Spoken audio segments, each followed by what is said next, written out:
Avec CMCIC Investissement, croire en vous, c'est capital.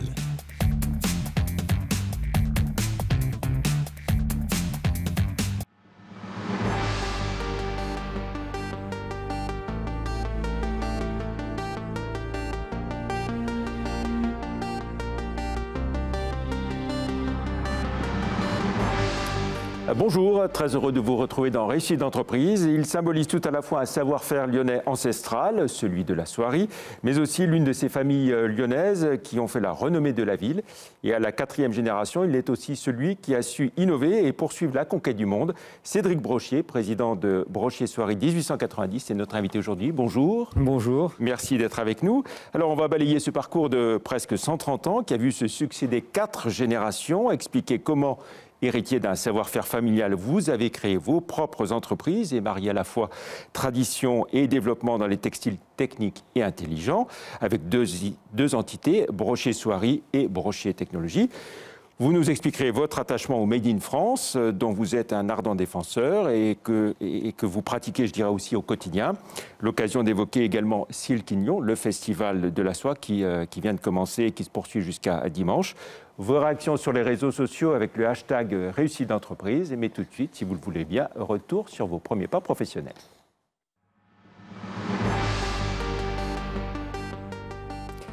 Alors Cédric Brochier, vous avez 56 ans, vous êtes issu de ce que l'on appelle les grandes familles lyonnaises. Quand vous étiez enfant, comment viviez-vous le fait de vous appeler Brochier ?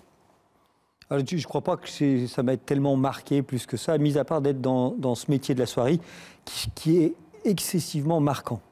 Parce que c'est un métier riche et puis c'est un métier qui a quand même été important à Lyon. Donc, mis à part le fait d'effectivement de sortir de la soierie, le côté grande famille ne m'a jamais tellement bouleversé. Scolarité classique ou quelle école ? Oui, assez classique, puisqu'effectivement, plutôt effectivement privé, les maristes, voilà. Mais un petit peu de partout après. Et voilà. L'école du Louvre, ensuite ? Alors, école du Louvre, un petit peu, une année, et surtout, en fait, la Sorbonne en histoire de l'art. Voilà, histoire de l'art. Service militaire ? Court, assez court. Très court, bon. Et donc, 1986, vous créez votre entreprise à 24 ans. Alors, vous dites, hein, vous êtes héritier d'un savoir-faire familial, mais plus que d'une entreprise en tant que telle, parce que vous avez créé votre propre entreprise. Alors, ce qui est important, c'est que mon père, un jour, m'a dit, je devais avoir 19 ans, m'a dit, est-ce que tu veux reprendre la société familiale, donc Brochier Soierie ? Et à ce moment-là, je lui ai dit, non, ça ne m'intéresse pas, j'ai envie de faire autre chose. Donc, je suis parti faire autre chose. Et puis, en faisant autre chose, je me suis intéressé beaucoup au domaine artistique, mécénat, etc. Et puis, petit à petit, le métier de la soierie est revenu. J'ai un peu mélangé les deux au fur et à mesure des années, donc c'est pas si mal que ça. Alors, vous perpétuez une tradition lyonnaise qui remonte au XVIe siècle, la fabrication d'étoffes d'exception à partir de fils de soie naturelle. Oui, ça, je crois que c'est un petit peu l'élément principal dans mon histoire. C'est que la soie est le fil conducteur. Voilà. Et ça, c'est très important parce que c'est la soie et c'est fabriqué à Lyon. Je crois que c'est les deux éléments forts sur lesquels je me suis appuyé depuis le début. Voilà, alors vous avez créé votre propre entreprise, mais vous êtes quand même la 4e génération de Brochier. Alors après Jean, qui a créé donc, en 1890. Ensuite, il y a eu votre grand-père, qui était ami de marchand d'art et de mécène, et qui s'est intéressé dès 1946 au tissu industriel. Oui, je crois que c'est un personnage, ça a été un personnage emblématique dans la soierie. Et entre autres, après... Vous rappelez le prénom de votre grand-père ? Il s'appelait Joseph. Voilà.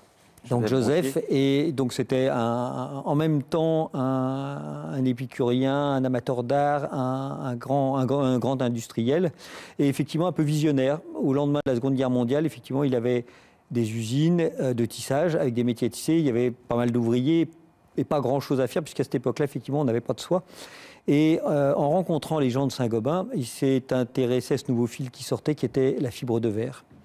Et ils se sont dit, on va les mettre sur le métier à tisser. Et véritablement, les évolutions qu'ils ont réussi à apporter au métier à tisser a permis de tisser ces nouveaux tissus qui sont devenus des tissus non-feu, qui ont servi, entre autres, beaucoup pour les paquebots, qui étaient à l'époque en chantier. Donc des quantités importantes, parce que je crois qu'on parlait des commandes de 200 000 mètres par bateau. Et donc ça a permis de relancer complètement l'activité de Brochier Soierie. La société s'est séparée en deux à ce moment-là, puisqu'il y a une partie qui est restée très, ce qu'on appelle haute nouveauté, haute couture, etc. Et l'autre partie qui était effectivement tissu technique. Voilà, et qu'on a retrouvé ensuite chez Ciba. Alors, avant qu'elle rentre chez Ciba, elle s'est développée énormément, parce que je crois qu'il y avait 400 personnes à peu près chez Brochier SA. Et là, c'était tous les tissus pour l'aéronautique, entre autres le fameux tissu qu'on faisait pour le Concorde, qui était le nez du Concorde, qui était tissé en 3 dimensions. Donc là, des innovations tout à fait exceptionnelles. Voilà, ce qui fait que vous avez fait à la fois, on va dire, la robe d'Élisabeth II. Alors, et le nez du Concorde ou du Mirage 2000, quoi. Oui, en fait, ça, il y a toujours une belle histoire dans l'industrie de temps en temps. Et il se trouve que celle-là, elle se mélange avec la mode. Mais effectivement, Élisabeth II, pour sa robe de mariée, sur les métiers à tisser à Lyon, on avait fait un très beau jacquard blanc, mais lumineux, fantastique. Et en même temps, on avait fait sur le même métier à tisser les tissus pour le Concorde. Voilà. L'une des caractéristiques, on l'a évoqué avec votre grand-père, c'est la collaboration avec des artistes, des couturiers, des mécènes connus dans le monde entier. Et donc, vous êtes présent forcément dans le monde entier. Alors ça, c'est une chose importante, c'est qu'il avait une relation très forte avec la famille Mag et la Fondation Mag. Et il y a un artiste Miro qui lui a demandé un jour de réaliser une bande de tissu de 11 mètres de long, 123 couleurs, etc. Donc une performance technique tout à fait exceptionnelle. Et donc ça, Miro est venu à Lyon pour travailler sur les métiers, sur les tables d'impression. Et puis, à partir de cette histoire, en fait, les relations ont continué et sont venus après Chagall, Braque, Giacometti, pour pouvoir réaliser des foulards. Et puis ça, je pense que c'était dans mon ADN. Et donc moi, j'ai continué absolument ça. Régulièrement, on accueille des artistes dans nos ateliers. Dans les derniers qui sont venus, bien entendu, Robert Combas, quand il a eu sa grande exposition à Lyon. Bernard Venet, qui a son exposition au Musée d'Art Contemporain aussi. On vient de réaliser un foulard avec lui. Mais aussi Jeff Koons, Yoko Ono et plein d'autres. En fait, aujourd'hui, c'est quelque chose qui ne s'arrête pas. Voilà. Un mot sur la technique de fabrication, hein, l'impression sur soie, l'impression au cadre ou à la lyonnaise. Donc le principe d'appliquer plusieurs couleurs sur... Exactement. On reste dans ce qu'on appelle l'impression traditionnelle dite à la lyonnaise au cadre. Et donc en gros, on a un cadre par couleur, même par nuance. Donc on se retrouve avec des dessins souvent très très compliqués, un peu cher à réaliser. Et ça, nous, on a voulu le garder. Alors, les ateliers Hermès travaillent encore comme ça, mais je pense qu'on est peu encore à travailler avec cette technologie très traditionnelle. Sans quoi, on la marie avec les technologies du futur, qui sont aujourd'hui, nous, on a des machines numériques qui travaillent en parallèle à ces tables d'impression. Voilà. Pour les techniques de tissage classique, donc tissage jacquard, pour tout ce qui est tissu en soie, pour à la fois donc haute couture, cravate, foulard. Oui, en fait, aujourd'hui, de toute façon, le métier jacquard, c'est quelque chose qui est resté, qui est mieux, c'est-à-dire que c'est une technologie tellement aboutie à l'époque où ça a été développé, hein, que c'est que des améliorations qui ont été apportées. Et aujourd'hui, les capacités des métiers se sont développées, mais on est toujours sur des métiers qui sont avec des mécaniques dites jacquard, aussi bien pour la partie soierie que pour la partie technologique. Voilà. Alors, on va découvrir justement un exemple de ce que vous réalisez, de foulard. Donc là, c'est pour la Fondation Mag. Hein. Oui, ça, c'est un foulard qui a été réalisé. Alors, celui-là, je ne sais plus exactement quelle est son année, mais c'est peut-être dans les années 60 ou 70. C'est un foulard d'Alexandre Calder, donc un artiste américain décédé actuellement. Et là, c'est une soie qui a été tissée à Lyon, qui est une soie un peu sauvage, et puis après, une impression au cadre, à la lyonnaise, etc. Voilà, donc ça, c'est vraiment un grand classique d'un produit qui aurait été réalisé à Lyon. Voilà. Et donc là, vous en faites chaque année une création Avec la Fondation Mag, la Galerie Mag, on fait chaque année un foulard fait avec un artiste qu'il a choisi. Cette année, c'est une artiste japonaise qui va réaliser le prochain foulard. Voilà. Alors, vous l'évoquiez tout à l'heure, vous avez évolué aussi vers des techniques d'impression numérique, haute définition également. Oui.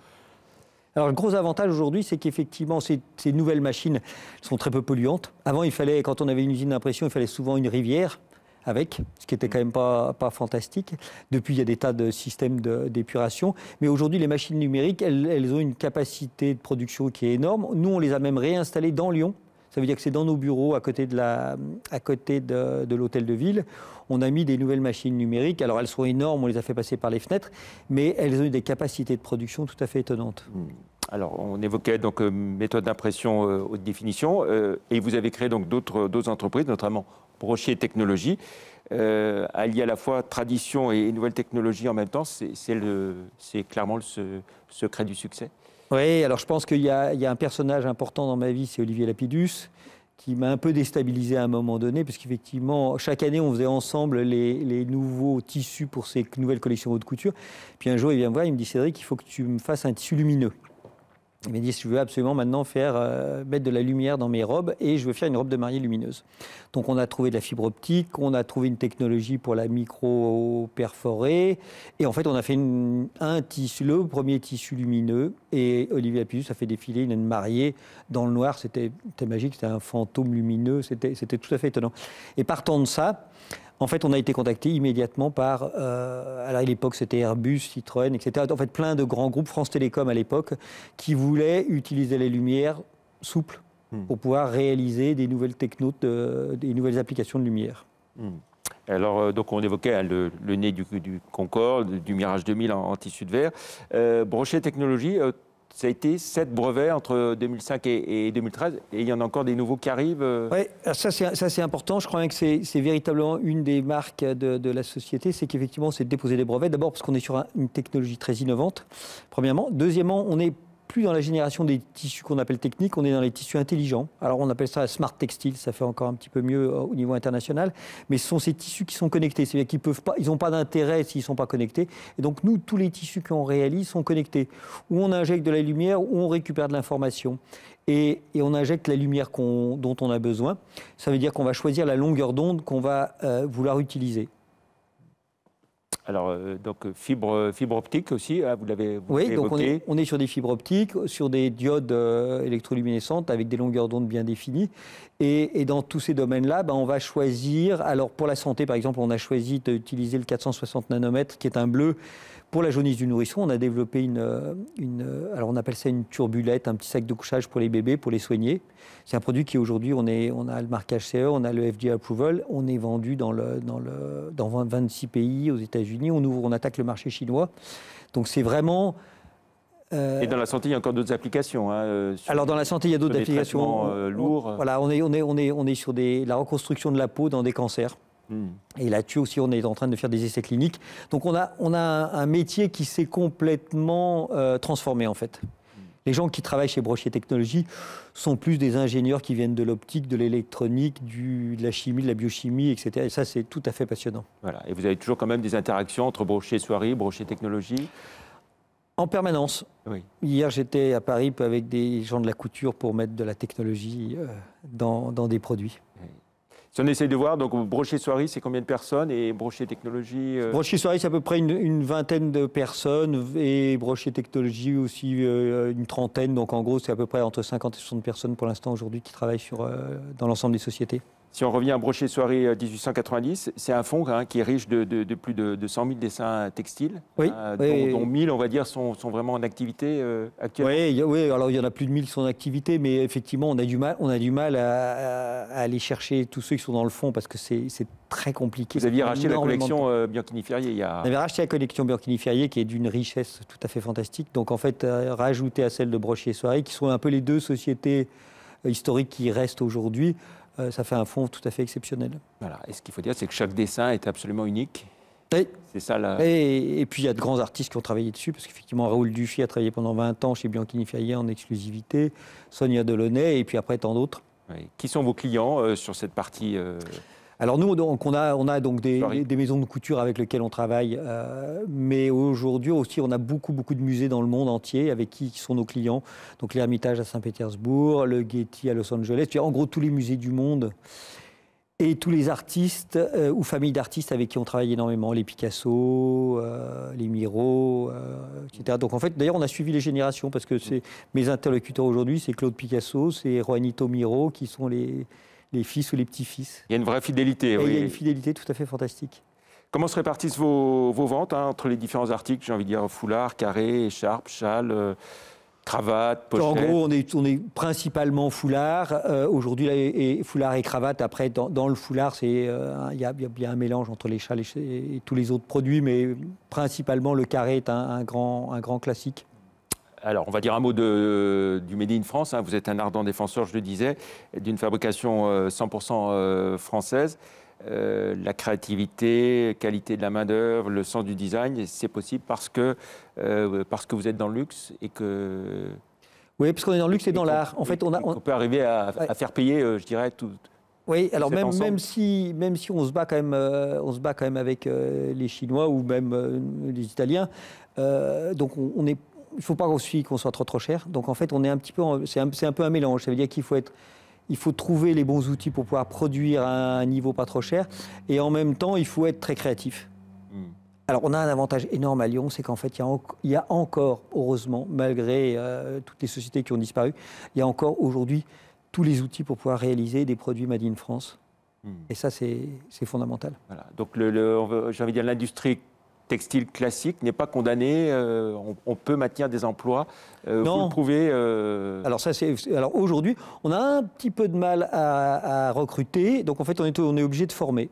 C'est-à-dire que principalement, en fait, quand on a besoin de nouveaux imprimeurs ou de nouveaux tireurs, il faut former. Parce que c'est difficile de trouver des filières qui soient aujourd'hui assez adaptées à ce qu'on réalise. Il y a même des entreprises qui ont du mal à honorer des commandes parce que manque de personnes. Ça, c'est un problème, mais bon, parce que la mode est alors, quand on est dans le domaine de la mode, c'est quand même un milieu qui change tous les 3 mois. Donc, en gros, c'est adapter un outil industriel tous les 3 mois, c'est quand même très compliqué.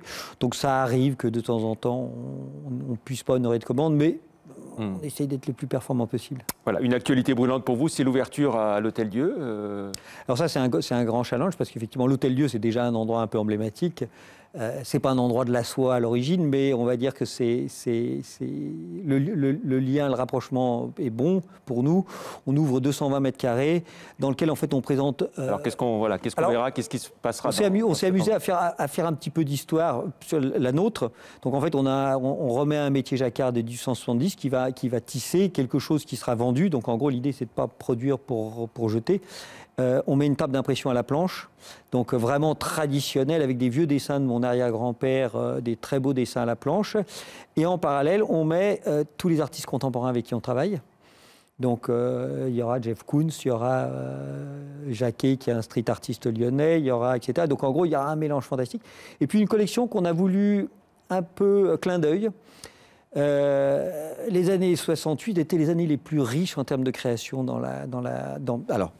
en France, mais dans la soierie et dans la haute couture, c'était éblouissant, des motifs énormes, etc. Et c'était il y a 50 ans. C'est 2018 pour nous. Donc en fait, on a ressorti nos archives des années 68 et on a ressorti une collection qu'on appelle GHD, donc Grand Hôtel-Dieu, avec tous les dessins, avec certains dessins des années 68. Et là, c'est un feu d'artifice.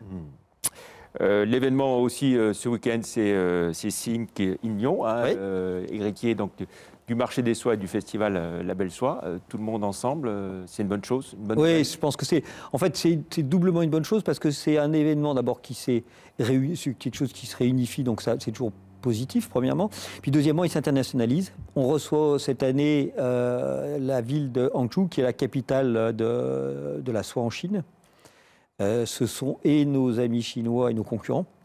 Ils deviennent une délégation importante, puisqu'ils ont au moins une trentaine. Donc cette année, Silk Ignon, c'est vraiment, il y a un tournant. Et je pense que c'est important parce que ça s'internationalise et ça va devenir quelque chose de plus en plus important. Oui, c'est l'occasion de montrer la force et la diversité de l'offre lyonnaise. Exactement. Et je pense que c'est une des forces de Lyon, c'est qu'on n'est pas très très nombreux, mais on est très soudés. Et ça, c'est fondamental. Très soudé, et puis pour revenir à Brochier, cette capacité à innover en permanence, c'est une des marques de fabrique. Je crois bien que c'est... Alors ça, c'est effectivement l'ADN familial, c'est effectivement de jamais s'arrêter. C'est peut-être pour ça qu'on est encore ici, que plein d'autres ne sont pas là, parce qu'effectivement, ils n'ont pas su se renouveler. C'est qu'en gros, il faut savoir se renouveler. L'inquiétude que j'ai, c'est qu'avant, on se renouvelait tous les 50 ans, mais aujourd'hui, avec l'intelligence artificielle, avec les nouvelles technologies, il va falloir se renouveler tous les 2 ans, 3 ans, 4 ans, je sais pas. Même tous les 6 mois parfois. Peut-être tous les 6 mois, on ne sait jamais. Et c'est ça qui est passionnant pour vous? C'est ça qui fait qu'effectivement, on est en éveil en permanence. Voilà. L'avenir de vos entreprises, vous le voyez comment? Alors pour moi, un des éléments importants, alors je pense qu'à mon avis, on est dans une période où justement après ça a été très dur pendant des années, maintenant c'est les bonnes périodes, et pour la haute couture parce que tout le monde a besoin de qualité de Made in France, et pour la technologie parce qu'en fait on a véritablement un outil fantastique. Donc je pense que c'est un avenir très très positif. Je pense que ça peut même être j'espère que ça sera une grande réussite et que dans les années qui vont venir, on réouvrira des usines de tissage à Lyon. On a prévu d'en réouvrir une vous-même oui, avec un tisseur lyonnais de la Loire, qui est mon associé, qui s'appelle Denis et Fils. On rouvre une usine, on a acheté le terrain il n'y a pas longtemps, on remet une usine de tissage que pour les tissus techniques. Qui se situera où exactement? Exactement à Montchal, au-dessus de Tarare. Voilà. Et là, il y a un savoir-faire fantastique. Et qui va démarrer avec combien de personnes? Qui va démarrer avec une dizaine de personnes.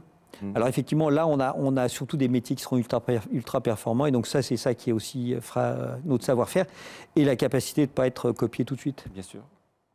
Les brevets, ça aide énormément, bien sûr. Alors les brevets, ça aide à tout point de vue. C'est-à-dire pour ne pas être copié, pour pouvoir se défendre, pour pouvoir valider notre technologie. Et aujourd'hui, c'est une de nos stratégies. Je crois qu'on doit être maintenant à une dizaine de brevets. Et dans 2 ans, on aura peut-être multiplié ça par 2. Très bien. On va passer au sujet qui dérange, la question qui fâche. Cédric Brochet.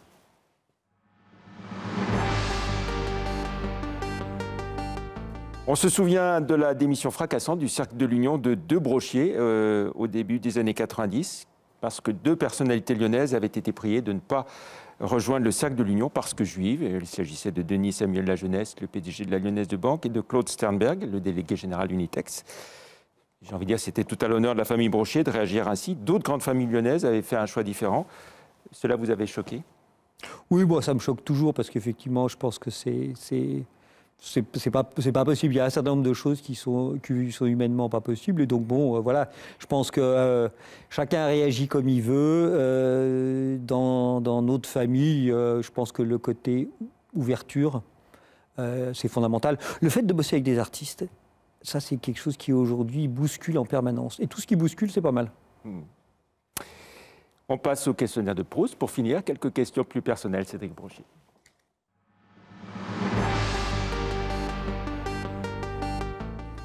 Si vous n'aviez pas été chef d'entreprise, quel métier auriez-vous aimé faire? Femme au foyer, peut-être, je sais pas.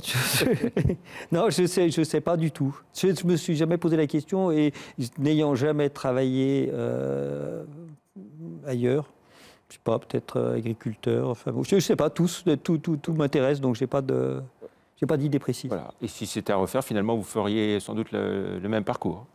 Oui, certainement. Quelles sont les valeurs auxquelles vous croyez, Cédric Brochet? Alors, je pense que c'est l'écoute.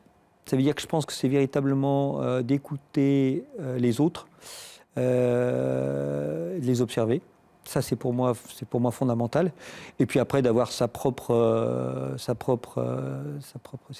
idées et d'essayer de mélanger les deux. Est-ce qu'il y a un chef d'entreprise qui vous a inspiré? Mon père, peut-être. Alors, mon grand-père, je ne suis pas assez connu. Mon père, oui, parce qu'il y a un mot qui était très important, qui était la transversalité. Et je pense que c'était ça qui était, à mon avis, la bonne idée. Est-ce qu'il y a un homme d'État qui vous a marqué? Non, pas spécialement, non. Aucun? Non. Non, je n'ai pas obligatoirement de passion. Est-ce qu'il y a un artiste que vous affectionnez plus particulièrement? Il y en a beaucoup, mais... Alors, il y en a beaucoup. Si vous deviez en citer qu'un. Alors, si je devais en citer qu'un, ça serait un vrai problème. Je pense que Picasso est pour moi le plus grand artiste du monde. Donc, ce serait peut-être lui. Quel est votre sportif préféré? C'est une question. Tous les sports m'intéressent. Donc, tous ceux qui vont au bout du sport qui les passionne, je les admire. Quelle est votre plus grande fierté d'entrepreneur? C'est d'être toujours là, et puis d'avoir mélangé l'innovation et d'avoir réussi à garder la tradition. Est-ce qu'il y a un événement d'actualité qui vous a plus particulièrement marqué ces dernières années? Alors, je suis quand même très intéressé par l'actualité. Toutes les actualités sur le monde m'intéressent.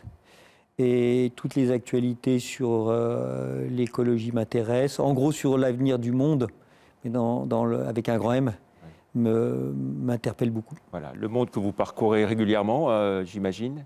Oui, alors pour des tas de raisons professionnelles et non professionnelles si jamais j'ai l'occasion. Mais oui, j'adore voyager. Est-ce que vous avez un regret ou des remords? Non. Si je creuse, je vais en trouver plein certainement, mais a priori non. De m'être trompé certainement plein de fois, mais je suis peut-être pas mécontent de l'avoir fait. Alors, sans parler de s'être trompé, quelle est votre principale qualité et votre principal défaut? Eh bien, éventuellement me tromper et éventuellement de me tromper aussi. Dans les deux sens. Dans les deux sens. Qualité et défaut.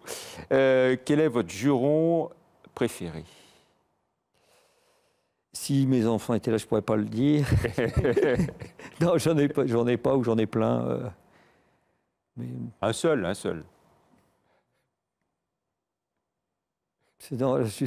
Alors, votre mot préféré dans la langue française? Mon mot préféré dans la langue française, on va dire fantastique. Votre ville préférée? On y est. Lyon, bien entendu. Est-ce que vous avez une devise? Non, j'ai pas de devise.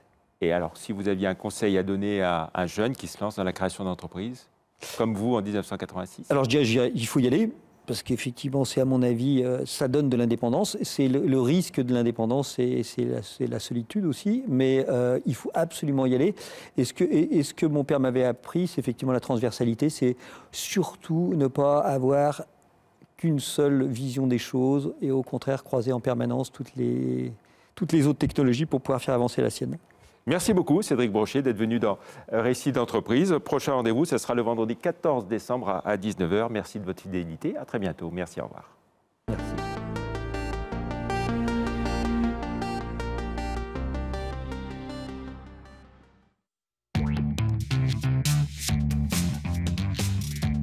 Avec CMCIC Investissement, croire en vous, c'est capital.